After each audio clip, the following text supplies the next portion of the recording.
તો અંજારની વાચા ઠક્કરે 12 વર્ષની ઉંમરે અલગ અલગ 5 ભાષામાં 12 પુસ્તકો લખ્યા છે. હાલમાં તેણી અષ્ટલક્ષ્મી ફોર કિડ્સ નામનું 13મું પુસ્તક લખી રહી છે.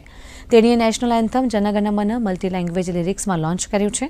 વર્ષ 2024ના આંતરરાષ્ટ્રીય મહિલા દિવસે મુખ્યમંત્રી દ્વારા વાચા ઠક્કરને પ્રશંસાપત્ર એનાયત કરવામાં આવ્યો હતો. તાજેતરમાં અમેરિકાના રાલેમાં આવેલા હિન્દુ સેન્ટર ખાતે વિષ્ણુ પુરાણ ફોર ચિલ્ડ્રન વાચાના પુસ્તકનું સંતો મહંતોની હાજરીમાં પ્રકાશિત કરાયું હતું. આ ઉપરાંત વાચા હાલમાં એક ફિલ્મમાં મ્યુઝિક અસિસ્ટન્ટ ડિરેક્ટર તરીકે પણ કામ કરી રહી છે.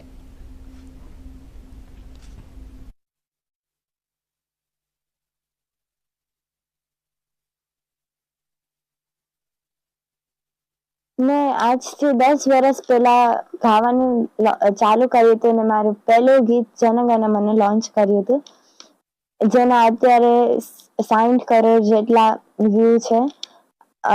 આજે અમે 10 અલગ અલગ ભાષાના લિરિક્સમાં જનગણ મને લોન્ચ કર્યું છે, જે મારી પિક્ચર મેં બી અર્જુન વાચામાં આવવાના. અને સાથે સાથે મેં મારી બુક વિષ્ણુ પુરાણ અંગ્રેજી ભાષામાં ત્યાં લોન્ચ કરી. મેં અંગ્રેજી ભાષા સિવાય ગુજરાતી, હિન્દી, કચ્છી અને સંસ્કૃત ભાષામાં પણ પુસ્તકો લખ્યા છે.